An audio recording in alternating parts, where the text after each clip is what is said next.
স্মরণ করুন ওই সময়কে যখন আপনি কাদা মাটি থেকে পাখির আকৃতি আপনি বানাইতেন, বানানোর পর এটার মধ্যে আপনি ফু দিতেন। ফু দেওয়ার পর ওই কাদা মাটির আকৃতি যেটা আপনি পাখির রূপ দিয়েছিলেন, এটার মধ্যে ফু দেওয়ার পর আমি আল্লাহর হুকুমে বাস্তব পাখির মতো উড়া শুরু করে দেয়। ঈসা নবী কাদা মাটি দিয়ে পাখির আকৃতির মতো বানানোর পর এটার মধ্যে ফু দিতেন।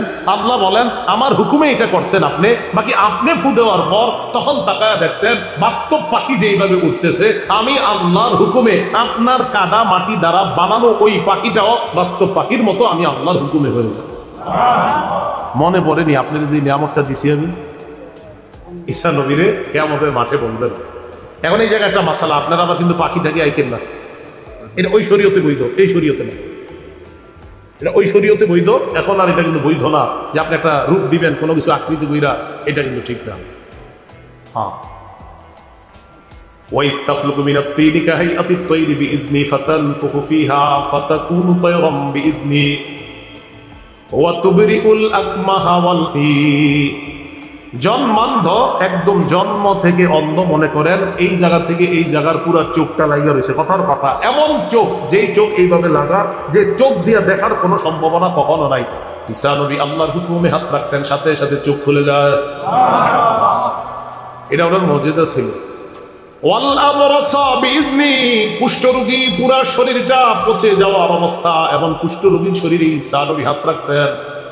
হাত রাখার পর আল্লাহর নামে হাত রাখতেন, সাথে সাথে কুষ্ঠ রোগীকে আল্লাহ ভালো করে দিতেন। এগুলা বলার পর আল্লাহ বলেন আরো মনে করেন তো, ওয়াইজ তুখরিজুল মাউতা বিইজনি, আপনি কবর থেকে মরা মানুষকে আমার হুকুমে জিন্দা করতে পারতেন। এটা কিভাবে? কানা ঈসা আলাইহিস সালাতু ওয়াস সালাম ইদা আরাদা আই ইউখরিজা আহাদান মিনাল কবরি ইউসাল্লি রাকআতাইন। ঈসা আলাইহিস সালাতু ওয়াস সালাম কাউকে যখন কবর থেকে বের করার ইচ্ছা করতেন, অন্যরা দেখতে চাইতো, দেখিত কবর থেকে মৃতকে বের করে দেখাও, তিনি 2 রাকাত নামাজ পড়তেন। পড়ার পর আল্লাহর কাছে তিনি দোয়া করতেন। দোয়া করার সাথে সাথে আল্লাহ কবরের অনেক আগে মারা যাওয়া মানুষটাকেও আল্লাহ নিজ হুকুমে, আল্লাহ নিজের হুকুমে, নিজের কুদরতে, শুধু ঈসা নবী দোয়া করতেন, আল্লাহ কবরের ওই মানুষটা বের করে দেখাই দিতেন। অনেক আগে মারা গেছে, আয়েশার সামনে দাঁড়াই কথা বলতো, আবার কবরে চলে যেত।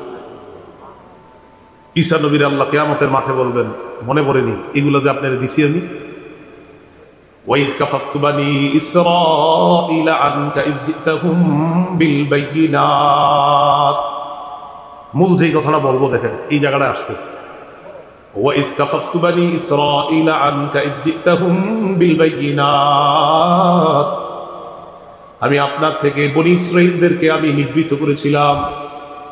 ইয জিতাহুম বিল বাইয়িনাত, আপনি তাদের কাছে স্পষ্ট নিদর্শন নিয়ে আসছেন, আপনার নবুয়তের প্রমাণ।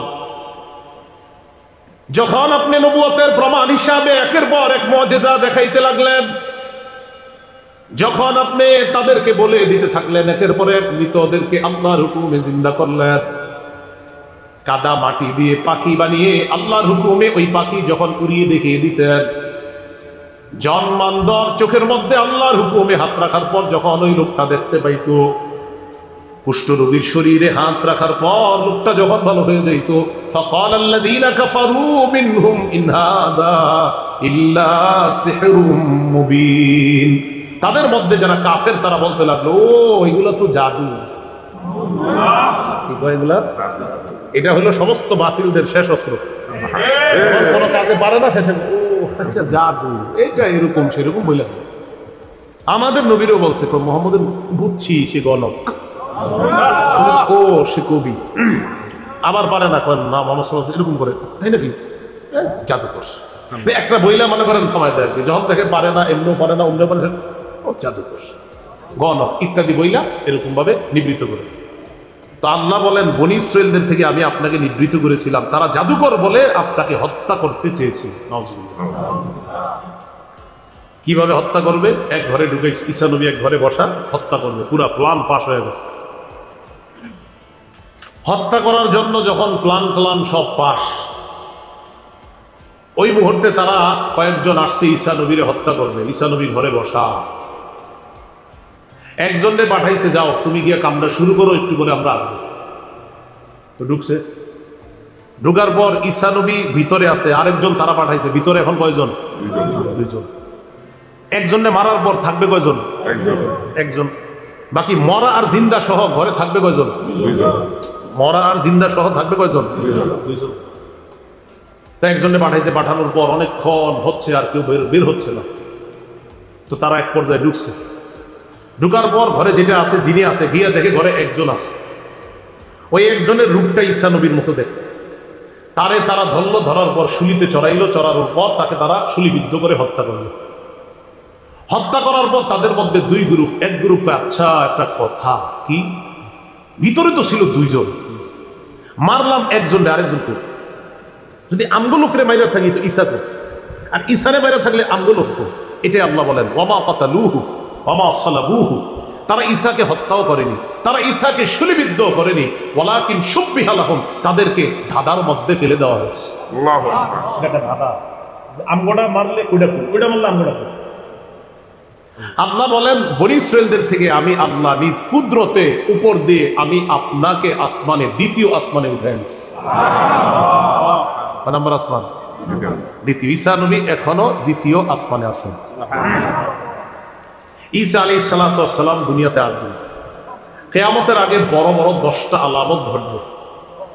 এর মধ্যে ঈসা আলাইহিস সালাতু ওয়াস সালামের আগমন এই 10টার একটা। ঈসা নবীর আগে যিনি দুনিয়াতে আসবেন তিনি ইমাম মাহদী। বলেন কে? মাহদী। এখন কথা হলো, মাহদী কে হবেন? মাহদী, মনে করেন আপনাদের মুন্সিগঞ্জের কেউ হঠাৎ দাবি করলো আমি মাহদী।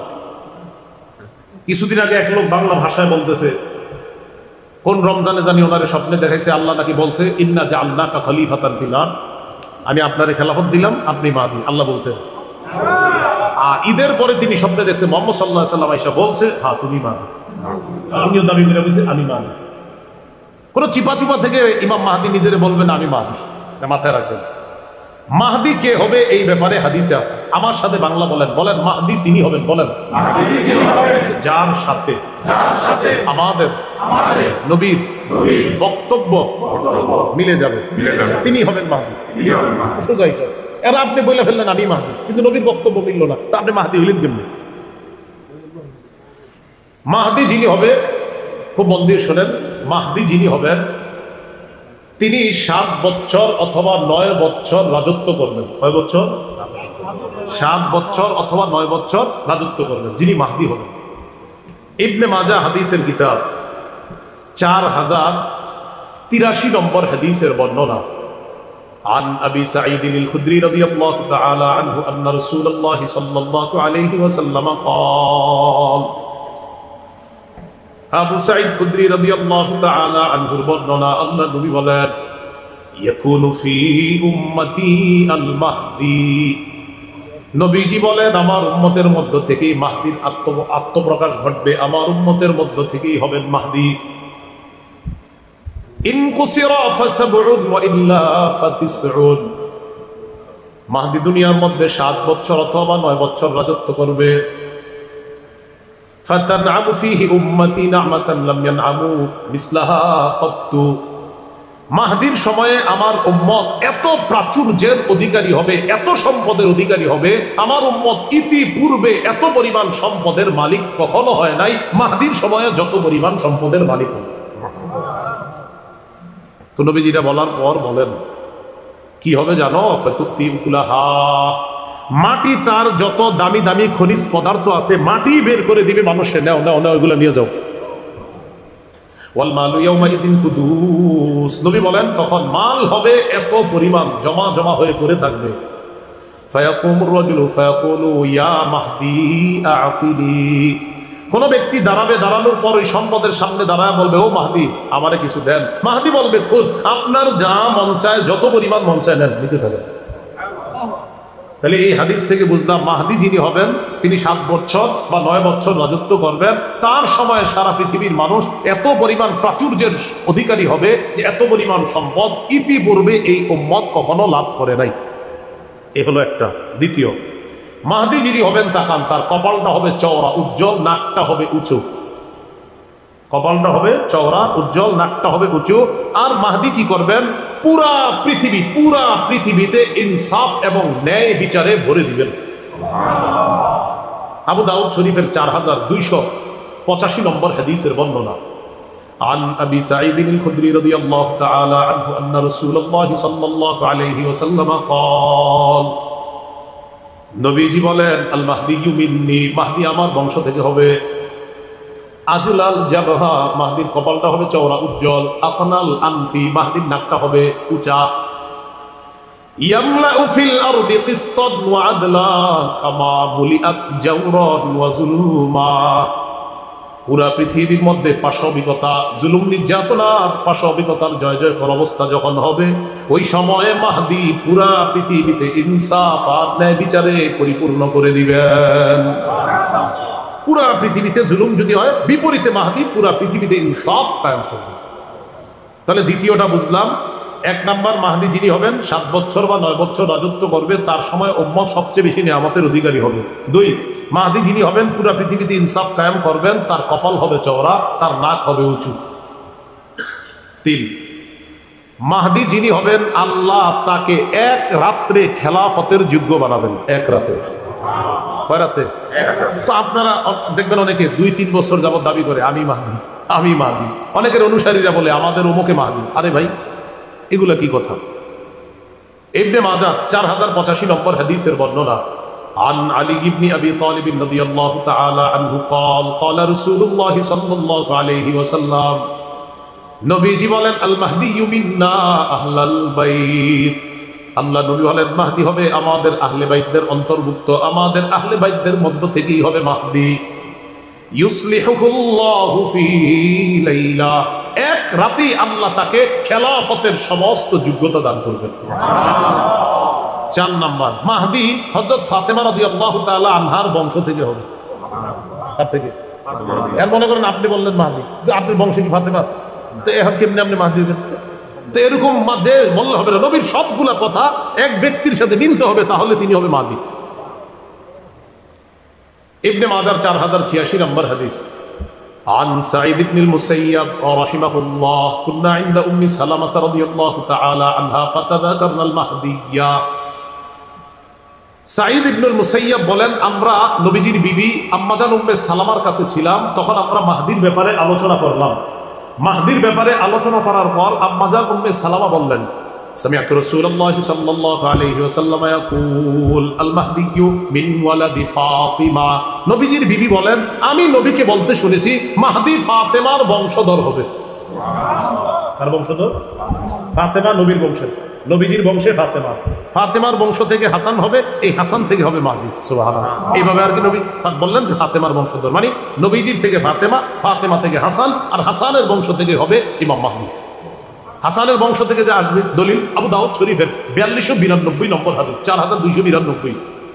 এই হাদিসের মধ্যে আছে, নাযারা আলী ইবনে আবি তালিব রাদিয়াল্লাহু তাআলা আনহু ইলা ইবনিহিল হাসান, হযরত আলী তার সন্তান হাসানের দিকে তাকাইলেন। হযরত আলী তার সন্তান হাসানের দিকে তাকাইলেন, তাকায় বললেন, ইন্না ইবনি হাদা সাইয়্যিদুন, আমার এই সন্তান হাসান সে জান্নাতের যুবকদের সর্দার হবে। কামা সাম্মাহুন নবী সাল্লাল্লাহু আলাইহি ওয়াসাল্লাম, যেমনটি নবীজি বলেছেন যে হাসান হবে জান্নাতের যুবকদের সর্দার। আর কি? ওয়াসায়াখরুজু মিন সুলবিহি রাজুলুন ইউসাম্মা বিইসমি নবিয়িকুম মুহাম্মদ সাল্লাল্লাহু আলাইহি ওয়াসাল্লাম, তার বংশ থেকে একজন লোক বের হবে, যেই লোকটার নাম রাখা হবে তোমাদের নবীর নামে। সুবহানাল্লাহ। তাহলে মাহদির নাম নবীর নামে হবে। বলেন, মাহদির নাম কার নামে হবে? নবীর নামে হবে। ইউশবিহু ফি খুলকিহি, মাহদির চরিত্রটা মুহাম্মদ সাল্লাল্লাহু আলাইহি সাল্লামের চরিত্রের মতো হবে। তাহলে একটুগুলো পেয়ে গেলাম। আর কি? আবু দাউদ শরীফের 4282 নম্বর হাদিসে রাসূল বলেন, ইউওয়াতিউ ইসমুহু ইসমি ওয়া ইসমু আবিহি ইসমু আবি, মাহদির নাম হবে আমার নামে, মাহদির আব্বার নাম হবে আমার আব্বার নামে। নবীর আব্বার নাম কি? আব্দুল্লাহ। মাহদির আব্বার নাম হবে আব্দুল্লাহ। মনে করেন আমার আব্বার নাম হাবিব, আর আমি যদি কই মাহদি, হইল না তো? এটা কিভাবে হইল?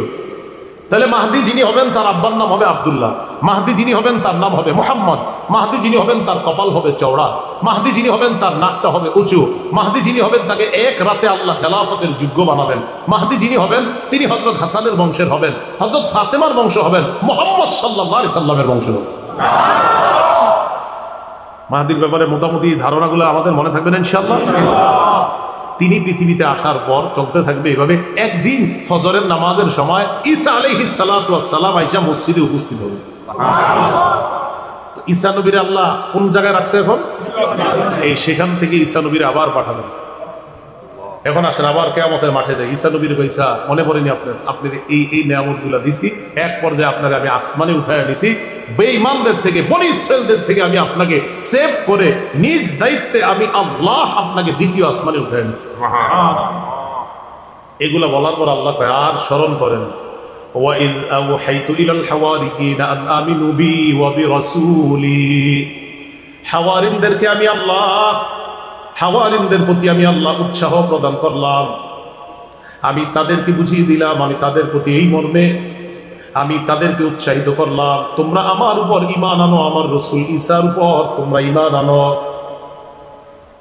12 জন ধোপা ঈসা নবীর উপর ঈমান আনে। কয়জন ধোপা? কাপড় দিত, তাফসীরের মধ্যে আছে কাপড় দিত, এরকম 12 জন লেখছে আর কি। হাওয়ারিয়ুন, এটা হাওয়ারি শব্দের বহুবচন।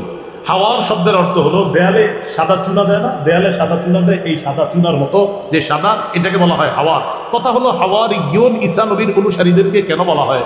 মুফাসসিরিন কেরাম লেখেন, দেয়ালে সাদা চুনা দিলে যেমন দবদবে সাদা হয়, ওই ঈসা নবীর 12 জন অনুসারী দবদবে সাদা পোশাক সবসময় পরিধান করত, এই জন্য তাদেরকে হাওয়ারি বলা হয়। এই হাওয়ারিরা ঈসা আলাইহিস সালাতু ওয়াস সালামের উপর ঈমান আনলেন। ক্বালু আমান্না, তারা বললেন আমরা ঈমান আনলাম। মাশহাদ বিআন্নানা মুসলিমুন, ঈসা নবীকে বললেন আপনি সাক্ষী থাকেন আমরা মুসলমান। এই কথা বলার পর আল্লাহ পাক রব্বুল আলামিন বলেন, আশ্চর্য ঘোষণার কথা বলেন। ঈসা আলাইহিস সালাতু ওয়াস সালামকে বলেন আর ওই কথাটা স্মরণ করেন তো, إذ قال الحواريون يا عيسى ابن مريم هل يستطيع ربك أن ينزل علينا مائدة من السماء। হাওয়ারিয়ুনরা ঈসা নবীকে বললেন, ও ঈসা পয়গম্বর, আল্লাহর কাছে আপনি দোয়া করে বলেন আল্লাহ যেন আমাদের জন্য আসমান থেকে দস্তরখান ভর্তি খাদ্য পাঠায় দেয়। কি ভর্তি? দস্তরখান ভর্তি খাদ্য পাঠায় দেয়। ঈসা নবী বললেন এইগুলা কি কথা বলো তোমরা? ক্বালাত্তাকুল্লাহ ইন কুনতুম মুমিনিন। ঈসা নবী বললেন আল্লাহকে ভয় করো যদি তোমরা ঈমানদার হও। এগুলা কি বলো? ক্বালু নুরিদু আন নাকুলা মিনহা ওয়া তাতমাইন্না কুলুবুনা। তারা বললেন নুরিদু আন নাকুলা মিনহা, আমাদের ইচ্ছা আমরা একটু খাবো খান থেকে। ওয়া তাতমাইন্না কুলুবুনা, আমাদের অন্তরটা যেন আশ্বস্ত হয়, আমাদের অন্তরটা যেন ইতমিনান হয়। মানে তারা বিশ্বাসী কিন্তু ইতমিনানে কলব এটা হতে পারে। ইব্রাহিম নবী আল্লাহরে বলছে আরিনি কাইফা তুহিল মাউতা, আল্লাহ আমারে আপনি দেখান কিভাবে আপনি মরারে জিন্দা করেন। আল্লাহ কয় আলাম তুমিন, ও ইব্রাহিম আপনি কি বিশ্বাস করেন না? ইব্রাহিম নবী কয় বালা, আল্লাহ বিশ্বাস তো অবশ্যই করি, ওয়ালাকিন লিয়াতমাইন্না কলবি, তবে অন্তরের প্রশান্তির জন্য একটু দেখতে মন চায়। তো হাওয়ারিয়ুনরা বলে একটু অন্তরে প্রশান্তি পাবো এই জন্য একটু দেখি। হাওয়ারি এর বহুবচন হাওয়ারিয়ুন।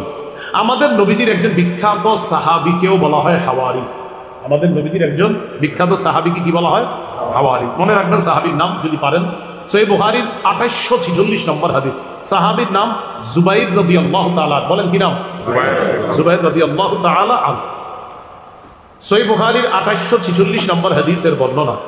খন্দকের যুদ্ধ, মানে গর্ত খনন করছে, ওই পাশে কাফেররা, এই পাশে মুসলমানরা। নবীজি একদিন বললেন কে পারবে আমাকে তাদের সংবাদ এনে দিতে, কে পারবে আমাকে ওই কাফেরদের আবু সুফিয়ান আর তাদের অনুসারী যারা তাদের সংবাদ এনে দিতে। ফাকাল জুবাইর আনা ইয়া রাসূলুল্লাহ, হুজুর আমি পারবো। নবীজি আবার বললেন কে পারবে তাদের সংবাদ এনে দিতে? জুবাইর বললেন আনা ইয়া রাসূলুল্লাহ, হুজুর আমি পারবো। নবীজি বললেন ইন্না লিকুল্লি নাবিয়্যিন হাওয়ারিয়্যা, প্রত্যেক নবীর একজন বিশেষ সহচর থাকে। ও হাওয়ারিয়্যি জুবাইর, আমার বিশেষ সহচর হলো আমার জুবাইর। প্রত্যেক নবীর একজন বিশেষ সহচর থাকে, আমার বিশেষ সহচর হলো আমার সাহাবী জুবাইর রাদিয়াল্লাহু তাআলা। তাহলে বলেন তো আমাদের নবীর একজন সাহাবীকে হাওয়ারি বলা হয়, তার নাম কি? মনে থাকবে না নামটা ইনশাআল্লাহ? তো হাওয়ারি গিন ঈসা নবীর সাথীরা ঈসা নবীরে বললেন, আল্লাহরে বলেন দস্তরখান ভর্তি খাদ্য পাঠাইতে। কেন? খামু আর অন্তরে একটু প্রশান্তি আসবে। হা হা ঠিক আছে।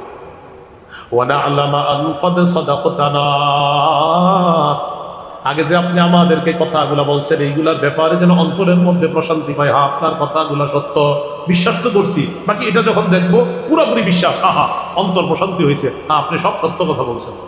ওয়ানাকুনা আলাইহা মিনাশ শাহিদিন, আর এই ব্যাপারে আমরাই সাক্ষী হব।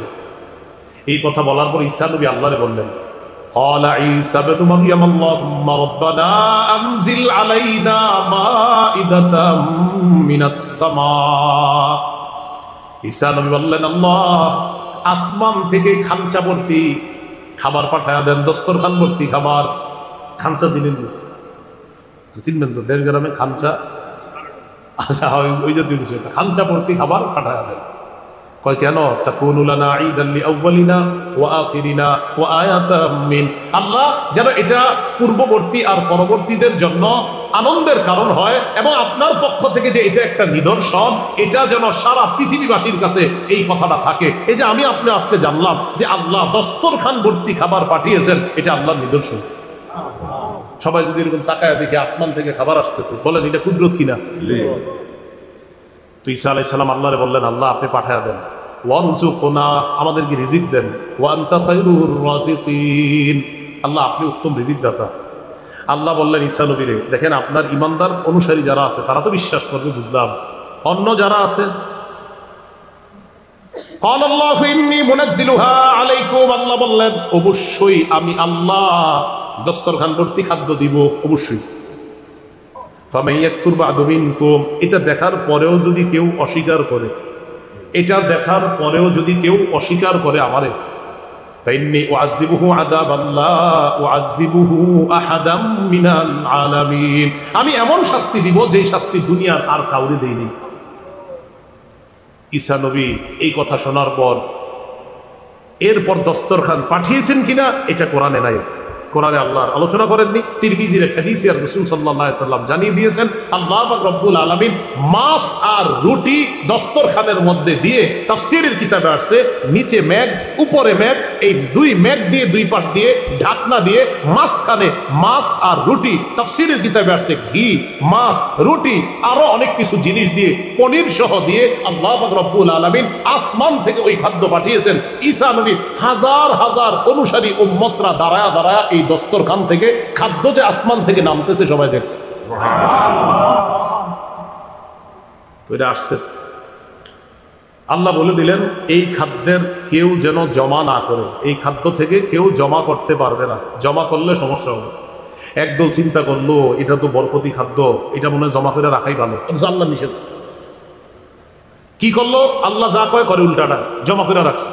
আল্লাহ পাক রব্বুল আলামিন এমন শাস্তি দিছে, বানর আর শুকরে রূপান্তরিত করে দিচ্ছে। হ্যাঁ, শুকরে রূপান্তরিত করে দিচ্ছে। এমন ভাবে শুকর হয়েছে আপনার এই বউয়ের পাশে শুয়ে রয়েছে শুকর, কথাও বলে, মানুষের মতো কথা বলতে পারে, কানতে পারে, কিন্তু শুকর হয়ে গেছে। আর কয় যে আমরা ঠিক করি নাই, অন্যায় করছি, ভুল করছি। ওই যে আল্লাহ বলে দিচ্ছেন এরপরেও যদি বিশ্বাস না করে এমন শাস্তি দিব যেই শাস্তি আর দুনিয়ার কাউরে দেই নাই। তো সাবধান করে দেন, আমি পাঠাচ্ছি, অবিশ্বাস করলে কিন্তু খবর আছে। এরপরেও তারা আল্লাহর প্রতি পূর্ণ আস্থা আনতে পারে। তো আল্লাহ কিয়ামতের মাঠে ঈসা নবীর কয় আপনার এগুলো মনে পড়েনি, এই নিয়ামতগুলো আমি আপনাদের দিচ্ছি। মানে ঈসা নবীর তো সব মনে আসছে, তা আল্লাহ বলেন আপনার আমি এই নিয়ামতগুলো দিচ্ছি। এইগুলা বলার পর বলবে ঈসা আমি আপনার এতক্ষণ যেটা বললাম এখন আপনাকে যে কথাটা বলি শোনেন। إذ قال الله يا عيسى ابن مريم أأنت قلت للناس اتخذوني وأمي إلهين من دون الله, আল্লাহ বলবে ঈসা أأنت قلت للناس, আপনি কি মানুষকে বলছেন, মানুষকে এই কথা বলছেন কিনা, ইত্তাখিজুনি ওয়া উম্মি ইলাহাইনি মিন দুনিল্লাহ, মানুষ তোমরা আমারে আর আমার মারে খোদা মানো। নাউজুবিল্লাহ, আপনি কি এই কথা বলছেন মানুষরে? তো ঈসা আলাইহিস সালাতু ওয়াস সালামকে আল্লাহ এটা বলবেন যে আপনি কি এই কথা বলছেন মানুষকে যে তোমরা আমাকে আর আমার মাকে তোমরা ইলাহ মানো। এজন্য তাদের মধ্যে একটা দল আছে তৃত্ববাদে বিশ্বাসী। কি বাদ? তৃত্ববাদ। তৃত্ববাদ মানে ঈসা নবীর তাদের একদল তিন খোদার এক খোদা মানে, ঈসা নবীর আম্মাকে মানে আরেক খোদা, আর আল্লাহ হলেন আরেকজন। মোট কয়জন হলো? এই তৃত্ববাদে বিশ্বাসী আছে একদল। আরেকদল তৃত্ববাদী বিশ্বাসী না, মানে ঈসা নবীর খোদা মানে না ঠিক, তবে তারা ঈসা নবীর ছবি নিয়ে তার সামনে পূজা করে, আরাধনা করে, ইবাদত করে, এটাও খোদা মানারই নামান্তর। তো ঈসা আলাইহিস সালাতু ওয়াস সালাম যখন আল্লাহ বলবেন আপনি কি এগুলো বলছেন, ঈসা নবী তখন বলবেন সুবহানাক, আল্লাহ আপনি কত পবিত্র, আমি কিভাবে এই কথা বলবো আল্লাহ, আল্লাহ এই কথা বলার তো আমার কোনো হকই নাই, আমি তো এটা বলতে পারি না। ইন কুলতু কুলতুহু ফাকাদ আলিমতা, আল্লাহ আমি যদি এই কথা বলে থাকি তা আপনি তো ভালো জানেন এই কথাটা। কিয়ামতের মাঠে বলবে আল্লাহ আমি যদি এই কথা বলে থাকি তা আপনি ভালো জানেন। তা'লামু মা ফি নাফসি, আল্লাহ আমার মনে কি আছে এটা আপনি জানেন। ওয়ালা আ'লামু মা ফি নাফসিক, আপনার মনে কি আছে এটা আমি জানি না। ইন্নাকা আনতা আল্লামুল গুয়ুব, আল্লাহ আপনি হলেন সমস্ত অদৃশ্যের খবর রাখেন।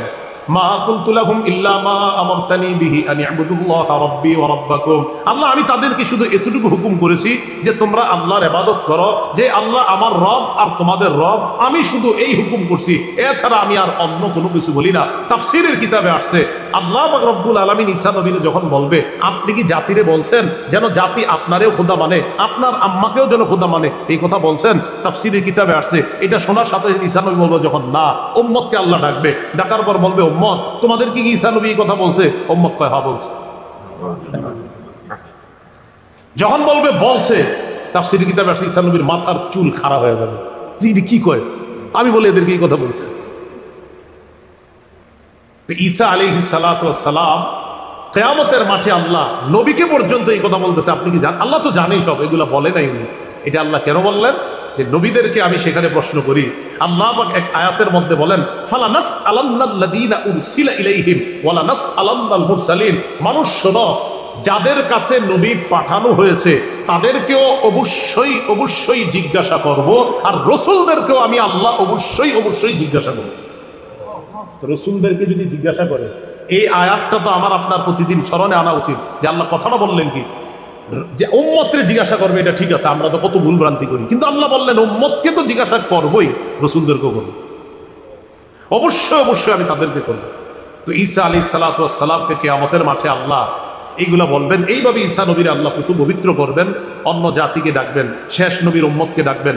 নূহ নবীর সাথেও তার জাতি এইভাবে গাদ্দারি করবে, নূহ নবীর জাতিকে আল্লাহ ডাকবেন, ডাইকা বলবে তোমাদেরকে নূহ নবী দাওয়াত দেয় না? বলবে না। নূহ নবীরে ডাক দিবে, আপনি দাওয়াত দিয়েছেন? হ্যাঁ আল্লাহ দাওয়াত দিচ্ছে। তারা বলে না। সাক্ষী আছে আপনার? জি সাক্ষী আছে। কারা? শেষ উম্মত।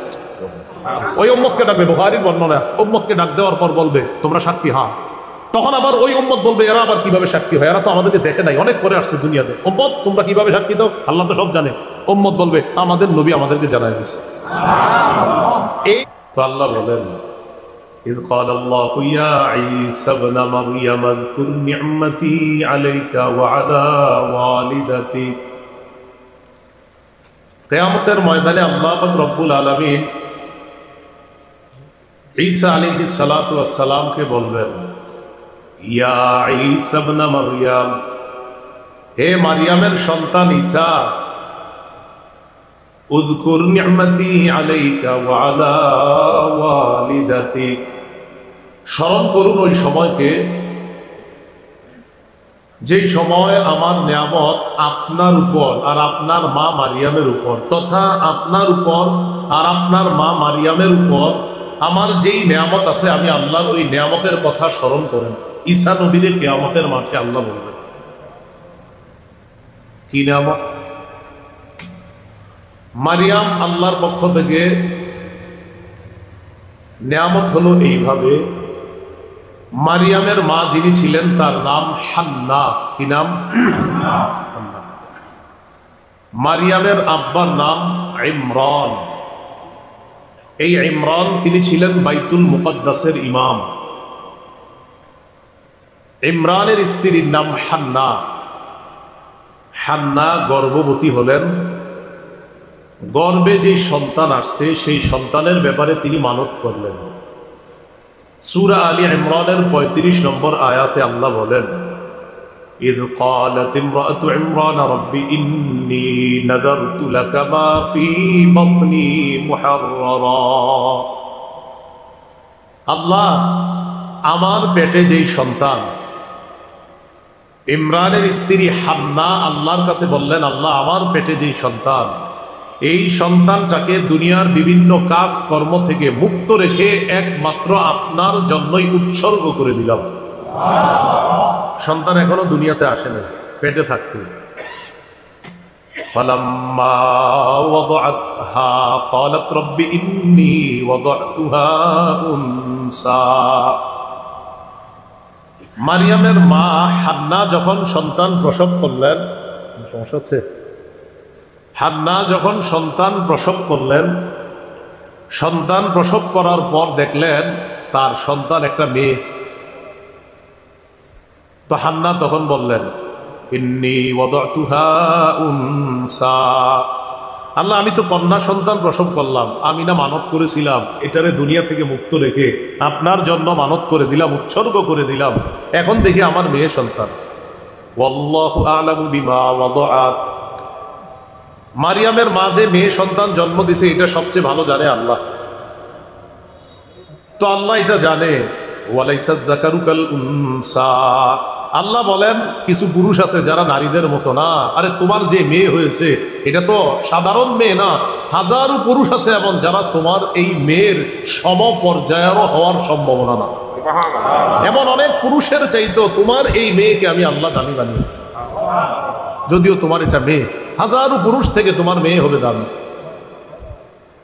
তো আল্লাহ বললেন আলাইসা যাকারু কাল উনসা, সব পুরুষ নারীর মতো না, মানে অনেক পুরুষ আছে এমন আর অনেক নারী আছে এমন। ইবাদত করতে করতে একটা নারী এমন পর্যায়ে পৌঁছে যায় যে একটা পুরুষ ইবাদতে তার সমপর্যায়ের হতে পারে না। আল্লাহ বলেন আমি তো তোমাকে এমন এক মেয়ে দান করেছি, আবেদা হবে, জাহেদা হবে, তাহেরা হবে, পবিত্র হবে। শুধু তাই নয়, আল্লাহ পাক মারিয়ামকে ওই জগতে গোটা জগতের নারীদের উপর শ্রেষ্ঠত্ব দান করেছে। ওই যে কিয়ামতের মাঠে আল্লাহ ঈসা নবীরে কয়, তোমার মার প্রতিও আমার নেয়ামত আছিল, তোমার উপরও আমার নেয়ামত আছিল, এটা স্মরণ করো তুমি। তোমার আম্মারেও আমি দুনিয়াতে আনছি, তোমার নানু চাইছিল একটা ছেলে হোক, কিন্তু তোমার নানিরে আমি দিছি মেয়ে। ঈসা নবীর নানি হান্না চাইছিল একটা ছেলে হোক, তো তোমার নানিরে দিছি মেয়ে। এটা আমি আল্লাহ নেয়ামত, কারণ তোমার মাকে গোটা জগতের উপর আমি শ্রেষ্ঠত্ব দান করেছি। আল্লাহ পাক রব্বুল আলামিন ঈসা আলাইহিস সালাতু ওয়াস সালামের উপর যে নিয়ামত দান করেছেন সেটা কি? অনেকগুলা নিয়ামত ঈসা নবীর উপর আল্লাহর।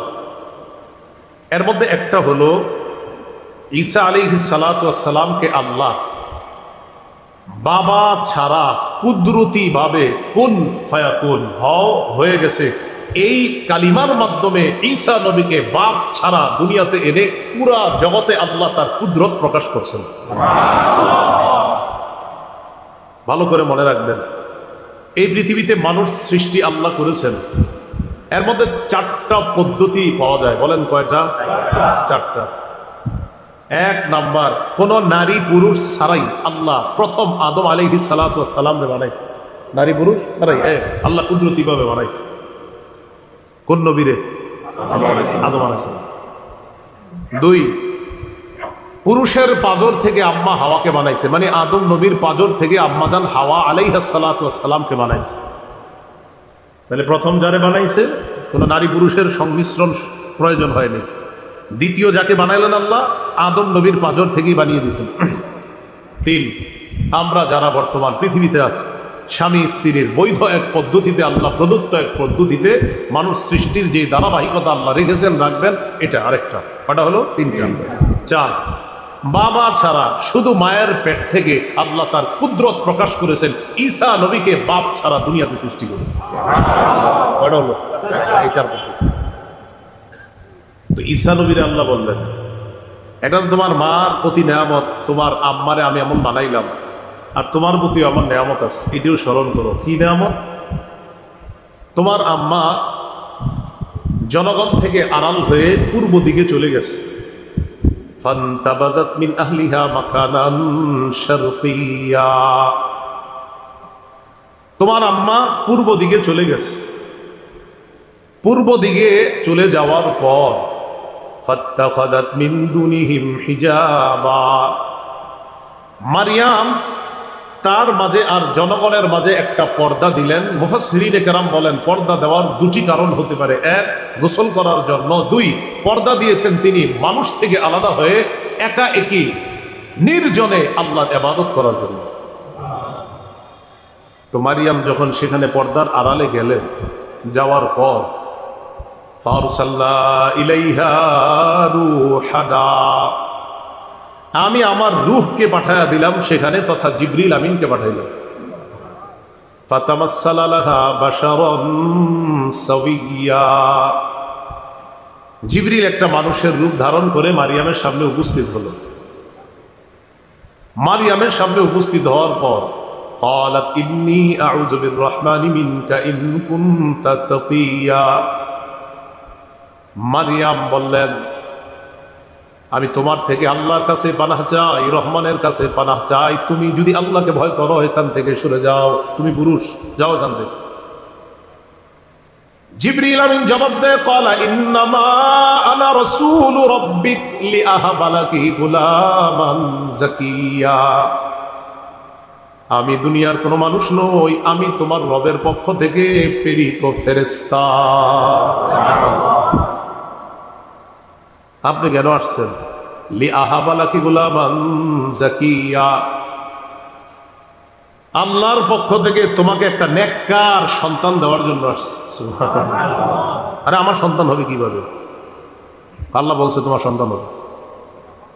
মারিয়াম কয় মানে কি? ক্বালাত আন্না ইয়াকুনু লি গুলামু ওয়া লাম ইয়ামসাসনি বাশার ওয়া লাম আকু বাগিয়া, আন্না ইয়াকুনু লি গুলাম, মারিয়াম কয় আমার সন্তান হবে কিভাবে? ওয়া লাম ইয়ামসাসনি বাশার ওয়া লাম আকু বাগিয়া, কোন পুরুষ আমাকে স্পর্শ করে নাই, আমি ব্যভিচারিণী নারীও না, আমি খারাপ নারী না। পৃথিবীতে সন্তান দুই পদ্ধতিতে হয়, হয়তো বৈধ পন্থায়, না হয় অবৈধ পন্থায়। আমার কোনোভাবেই তো হওয়ার সম্ভাবনা নাই, আমার সন্তান হবে কিভাবে? এখান থেকে আমি মারিয়ামের জ্ঞান জ্ঞান জ্ঞান কত পরিমাণ জ্ঞানী ছিলেন মারিয়াম এখান থেকে বোঝা যায়। জ্ঞানীও ছিলেন তিনি। জবাবটা দিলেন কি? জ্ঞান সুলভ জবাব, যে বৈধ পন্থায় স্বামী হতে হয় অথবা অবৈধ পন্থায়, কোনো পন্থাই তো না, তা আমার সন্তানটা হবে কিভাবে? জিবরিল আমিন বললেন কাযালিক, ব্যাপারটা এমনই। সুবহানাল্লাহ। ক্বালা রাব্বুকি হুয়া আলাইয়া হাইয়ুন হুয়া আলাইয়া হাইয়িন, তোমার রব বলেছেন আমি আল্লাহর কাছে এটা একদম সহজ। ওয়ালিনাজআলাহু আয়াতাল লিন্নাস, এটা আমি কেন করব জানো? আমি ঈসাকে গোটা জগতের জন্য নিদর্শন বানাবো। কিয়ামতের মাঠে আল্লাহ বলবে ঈসা তোমার প্রতি যে আমার নিয়ামত, এই নিয়ামতকে স্মরণ করো, আমি তোমারে বাবা ছাড়া কুদরতিভাবে দুনিয়াতে আনছি। এই কথা ঈসা আলাইহিস সালাতু ওয়াস সালামকে আল্লাহ বলবেন। আর কি বলবেন? ও ঈসা আলাইহিস সালাতু ওয়াস সালাম তার মায়ের পেটে গেছে, যাই হোক, যাওয়ার পর নিয়ামতটা কিরকম, যাওয়ার পর তার মা পেটে নিলেন। ফাআজাআহাল মাখাদু ইলা জিযইন নাখলা, প্রসব বেদনা তাকে খেজুর গাছের গোড়ায় নিয়ে গেছে। এটাকে বাইতুল লাহাম বলা হয়, আর খ্রিস্টানরা সম্ভবত এটাকে বেতেল হাম বলে। সেখানে যাওয়ার পর মারিয়াম যখন সন্তান প্রসব করবে, প্রসব বেদনা তাকে সেখানে নিয়ে গেল। সেখানে যাওয়ার পর জায়গাটা ছিল একটু উঁচু, তো সেখানে যাওয়ার পর মারিয়াম সেখানে বসা। ক্বালাত ইয়া লাইতানি মিততু ক্বাবলা হাযা, মারিয়াম কয় হায়, এই অবস্থার আগে যদি আমি মরে যেতাম, ওয়া কুনতু নাসিয়াম মানসিয়া, আমি যদি বিস্মৃত হয়ে যেতাম, আমি যদি এমন হয়ে যেতাম যাকে সবাই ভুলে যেত, আমি কিভাবে মুখ দেখাবো এই সন্তান হওয়ার পর? আমি যদি মরে যেতাম ভালোই তো, এরকম বলতেছে। ফানাদাহা মিন তাহতিহা আল্লা তাহজানি কদ জাআলা রাব্বুকি তাহতাকি সারিয়া, নিচ থেকে কে যেন ডাক দেয়া, মারিয়াম পেরেশান হয়েও না, চিন্তিত হয়েও না, এগুলো বইলো না, এইসব বলার কোনো দরকার নাই। তুমি নিচে তাকায় দেখো, আল্লাহ একটা উৎস তৈরি করে দিয়েছে, তাকায় দেখে পানির একটা উৎস তৈরি হয়ে গেছে। উপরে খেজুর গাছ, নিচে পানি, নাও খালি খেজুর খাইবা আর ওখান থেকে পানি খাইবা। এখান থেকে বোঝা যায় গর্ভবতী মা যারা, নারী যারা, তাদেরকে আপনারা তেঁতুল না খাওয়ায় খেজুর খাওয়াবেন না। হয় আল্লাহ কেন গর্ভবতীর জন্য খেজুর গাছ দেবেন? এই জন্য গর্ভবতী নারীকে খেজুর দিবেন, তো বোঝা যায় সন্তানের মেধা ভালো হবে, মেধা শার্প হবে। খায় শুধু তেঁতুল, মেধা হয় খারাপ। মাথা রাখবে। তো মারিয়াম সেখানে বসা,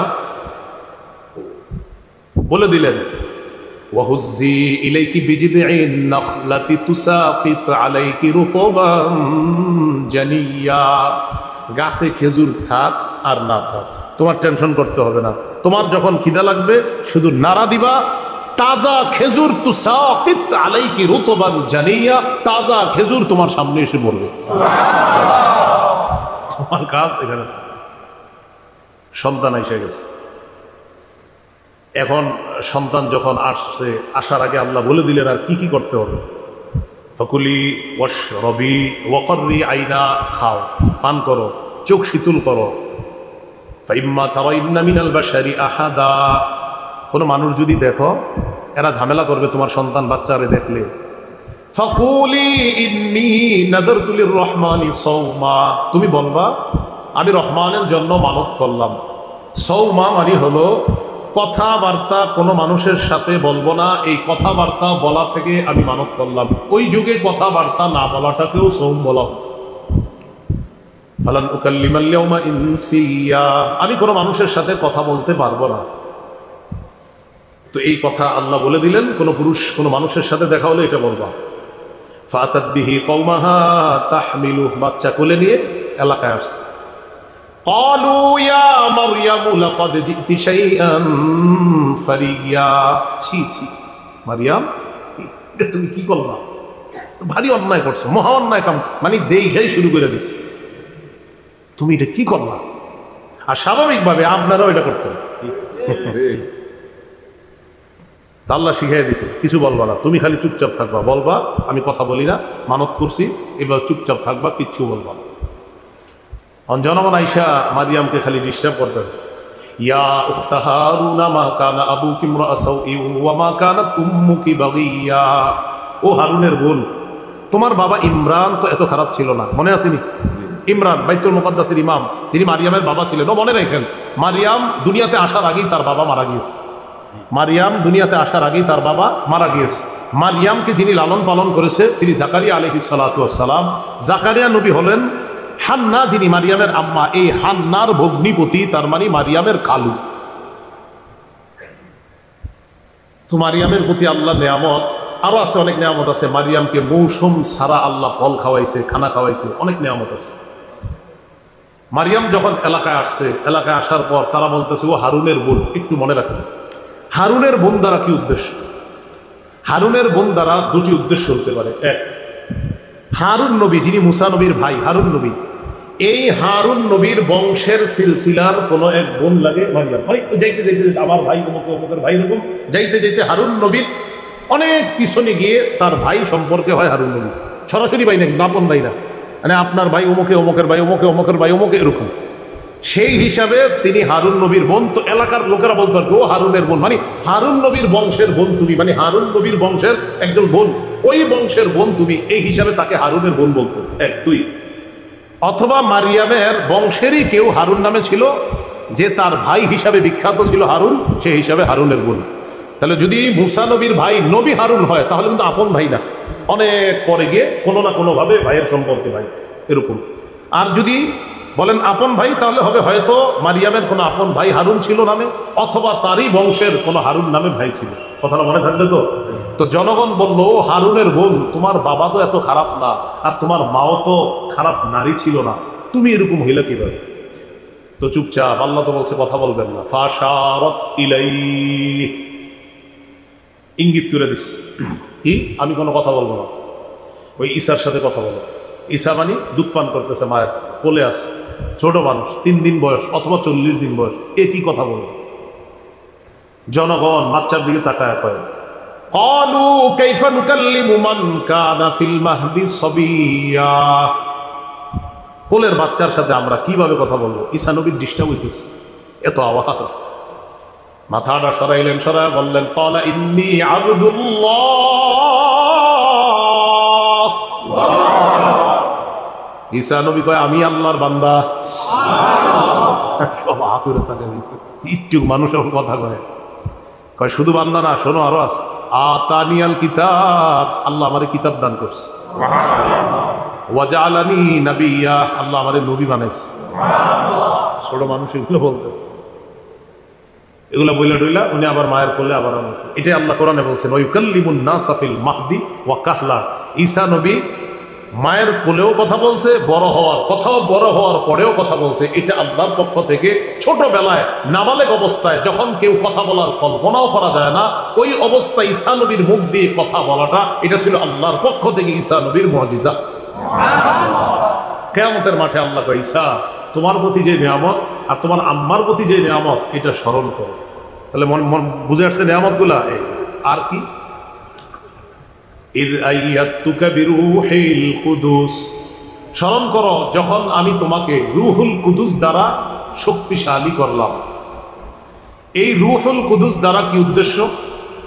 রূহুল কুদুস দ্বারা উদ্দেশ্য হলো জিবরিল আলাইহিস সালাতু ওয়াস সালাম। সহিহ বুখারীর বর্ণনা 453 নম্বর হাদিসের বর্ণনা। রাসূলুল্লাহ সাল্লাল্লাহু আলাইহি সাল্লামের একজন সাহাবী ছিলেন, নাম হাসান ইবনে সাবিত রাদিয়াল্লাহু তাআলা।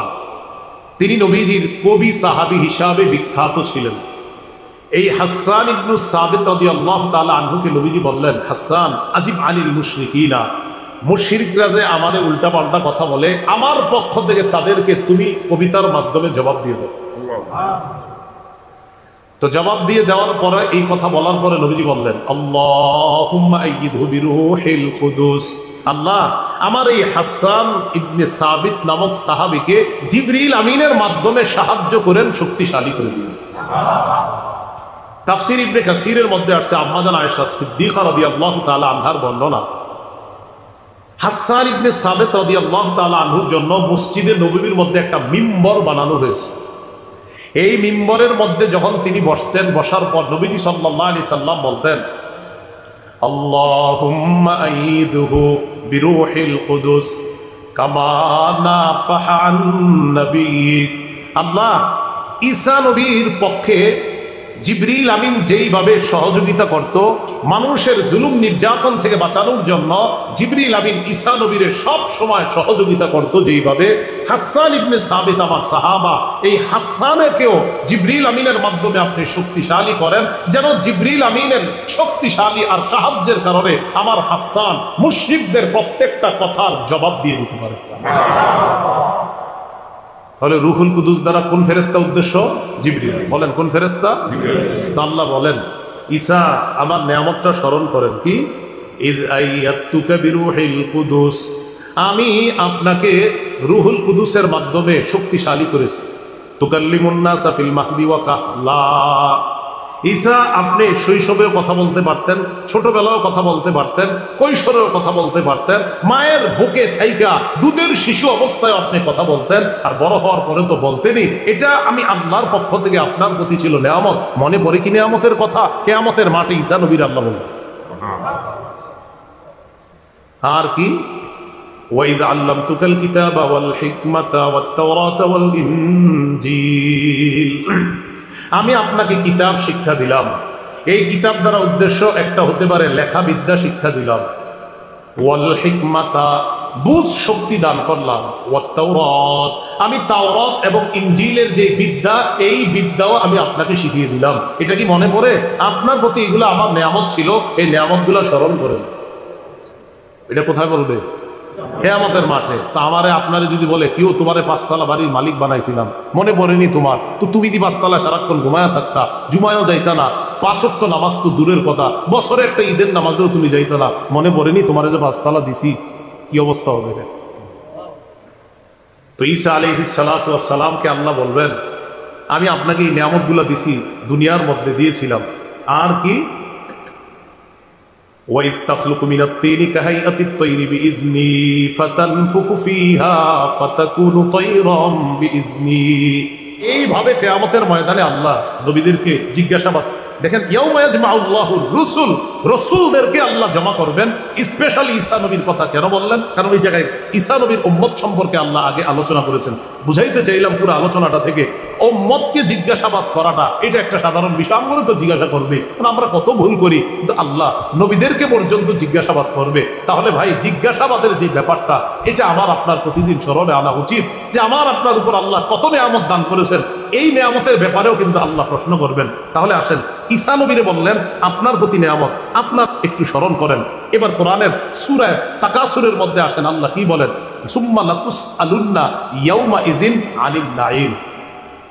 না, সূরা তাকাসুর, ঠিক আছে? সূরা তাকাসুরের শেষে আল্লাহ বলে সুম্মা লাতুসআলুন্না, অবশ্যই অবশ্যই তোমাদেরকে জিজ্ঞাসাবাদ করা হবে। এটা আমি আপনি আমরা সবাই কি আনিন নাঈম, আমি আল্লাহ যত নিয়ামত দিছি সব সম্পর্কে তোমাদেরকে জিজ্ঞাসাবাদ করব। তাহলে বলেন তো নবীকে আল্লাহ কি সম্পর্কে জিজ্ঞাসা করছে? নিয়ামত। বলেন কি সম্পর্কে? ঈসা আপনার এই নিয়ামত দিছি, আপনার এটা দিছি, স্মরণ করেন এটা দিছি। এখন আমারে আপনারা যদি আল্লাহ বলে কি বান্দা সব বাদ দেন, যদি বলে এই দুইটা সুন্দর হাত দিছি, তুমি কেমনে সুদের টাকায় হাত দিলা? আমি এত সুন্দর দুইটা নিয়ামত দিছি, হাতটা দিলা কেমনে? দুইটা চোখ দিয়ে দিই বলে আল্লাহ আমি এত সুন্দর দুইটা চোখ দিলাম, তুমি কিভাবে সারাক্ষণ অশ্লীল জিনিস দেখলা? আল্লাহ রব্বুল আলামিন আমাদের সকলকে জিজ্ঞাসাবাদের জন্য প্রস্তুতি নিয়ে যেন আমরা দুনিয়া থেকে যেতে পারি, আল্লাহ তৌফিক দান করেন। আমিন ওয়া আখিরু দাওয়ানা আলহামদুলিল্লাহি রাব্বিল আলামিন।